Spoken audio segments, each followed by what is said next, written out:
السلام عليكم، كنتمنى تكونوا بخير وعلى خير. مرحبا بكم في فيديو جديد. اليوم ان شاء الله نوجد معكم هذا الصاب اللي كيجي رائع في المذاق ديالو والشكل ديالو. تابعوا معايا المقادير. عندي 250 غرام الزبده، عندي كاس سكر كلاصي، قبصه الملحه. غنخدم السكر كلاصي مزيان مع الزبده، هذه قبيصه الملحه حتى ما يبقاوش يبانوا ديك الكويرات الزبده. من بعد غنضيف كاس الزيت العبارة عندي بكاس العنبة، وغنبقى نخدم هكا مزيان. من بعد ما اختفاو الكويرات غنضيف 2 بيضات، يكونوا الدرجة ديال الحرارة يعني عادية، نخرجوهم من الثلاجة قبل.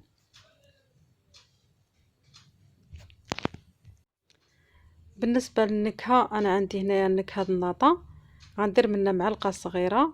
كنت عملت غير النص، قلت عاوتاني علاش لا ما نزيدش النص باش تجي النكهة ديالو باينة مزيان. ومن بعد غنضيف معلقة كبيرة الجليكوز، ما يخليش يعني الدور ديالو ما يخليش الصابلي يتهرس هكا من يبقى يكون محطوط في البواطات ولا تصافر به ولا شي حاجه. وغنخدم مزيان.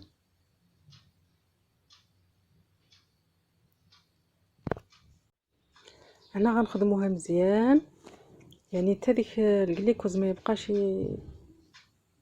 يبان، يعني تخدم مع العجينه.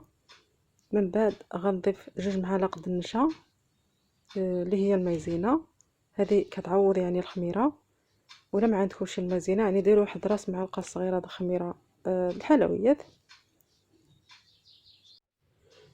كما تلاحظوا العجينه تدرجع، يعني ما فيهاش بحال البوماض، ما فيهاش الاثر يعني ديك الكويرات. تخدموها مزيان مزيان مزيان، هذا هو سر نجاح الصابلي. غنضيف هنا 3 د الكؤوس د العنبه د الدقيق، عندي مغربل من قبل. وغنخدم بالروس الاصابع. غنضيف الدقيق ونكمل 5 د الكيسان باش نخلي الدقيق اللي باقي يعني بالتدريج. الكاس السادس غنشوف واش غتهز كله ولا غيبقى منه. وهنا العجينه من بعد ما ساليتها يعني هزت لي 6 كيسان الدقيق. وانتم ما تقيدوش يعني بالعبار الدقيق اللي عندي انا. كل دقيق كيفاش واحد يشرب واحد ما يشربش. العجينه خصها تكون رطبه وفي نفس الوقت يعني ما تلصقش في اليدين وتكون لينه كما واضحه في الفيديو. هنا غنجيب واحد البلاستيك يعني الثلاجه، وغنحط العجينه ديالي كامله، غنعقد عليها ونحطها في الثلاجه ساعه ولا ساعتين ولا ليله كامله، عاد تخدموا بها ماشي مشكل. والعجينه هنا من بعد ما خرجتها من الثلاجه يعني ليله كامله خليتها. من الاحسن ديروا العجينه في الليل وخلوها حتى الغد، عاد خدموا بها. هاد العجينه هذه اللي متبقيه معايا نحطها برا الثلاجه. كان الجو سخون نحطوها في الثلاجه، كان الجو بارد يعني نخلوها غير برا. انا خليتها غير برا، كان الجو شويه عادي يعني مش سخون. هانتوما تشوفوا العجينه كيفاش ترجع مني تحطها في الثلاجه، ترجع رائعه في الخدمه ديالها.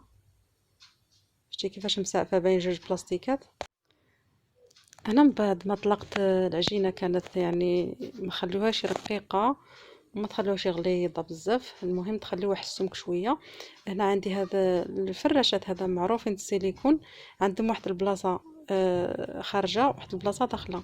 ديك البلاصه الخارجه هي اللي ديروها على العجينه من فوق.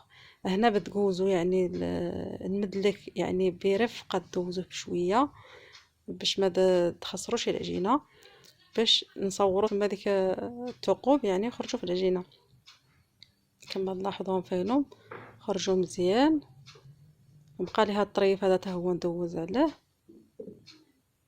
صافي. حاولوا ما تكاوش بزاف باش ما تزيدوش يدرقوا العجينه. الا بقات لكم شي بلاصايطه كما تشوفوني انايا عاود رجعوا وركوا عليها. عندي هنا هذا الطابع، جهه فيها الثقب وجهه عاديه، يعني غنقطع ندير صابلي عادي، عاود نرجع نقطع بالجهه اللي فيها الثقب.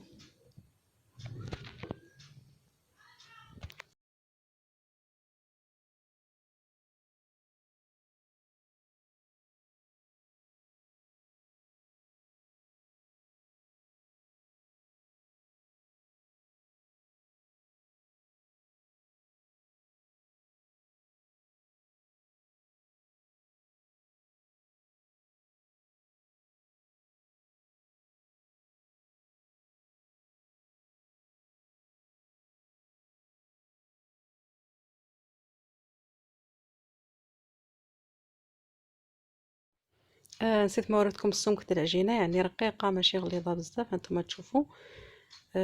باش يتلصقوا جوج لبياتم.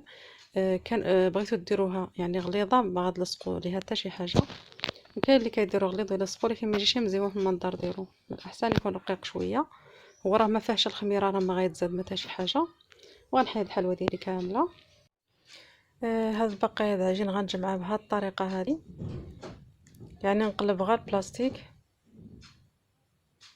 نحاول ما ندلكشي ونشكلوا الكره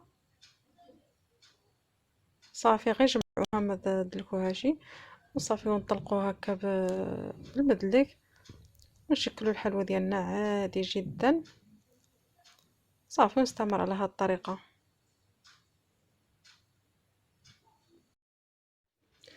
بالنسبه للثقب في الوسط من الاحسن يعني حتى تحطوا في اللاطه، عاد تقطعوه هكا بهذا قطعه صغيره ولا شي غلاقه عندكم ولا شي حاجه. علاش؟ باش تحسبوا واحد جوج وتقطعوا، ولا صافي تقطعوا صافي لا كما واضح. هنا كتجي عمليه. وهذاك الطبع اللي عندي مشيت نقطع به، يعني ما يقطعش مزيان، يخلي لي واحد الجهه لاصقه. وقلت من الاحسن ندير هذا القطعه الصغيره احسن على هذا الشكل هذا، باش يجوكم يعني يجوكم قد الكويرات اللي هذيك قد لا كما تلاحظوا، يعني ماشي متساوي مع الطرفين هذاك المرشم. هنا غندخلها الفران يكون مشعول من قبل، ومن بعد غنقصلو مزيان تيولي الشمعه. ونخلي صابلي ديالي يطيب بشويه ونرجع معكم. وصابلي ديالي من بعد ما طاب يعني خليته حتى تحمر مزيان على نار تكون مهيله. كنأكد يعني على النار تكون مهيله بزاف باش يجيكم مقرمش حتى من الداخل، يبقى لكم مده طويله هكا في البواطات وديك الشيء. حطيته هذا فوق هذا باش ما يدي الفرماج ولا يتهرس. وبالنسبه للتزيين يعني المقطع مشى لي التزيين ما بقى لي شيء. سهل بزاف صراحه. الشكل النهائي ديالو من بعد ما زينته. انا غنقول لكم طريقه التزيين لان ضاع لي الفيديو، واخا صورت الفيديو ضاع لي ما بقاش في التليفون.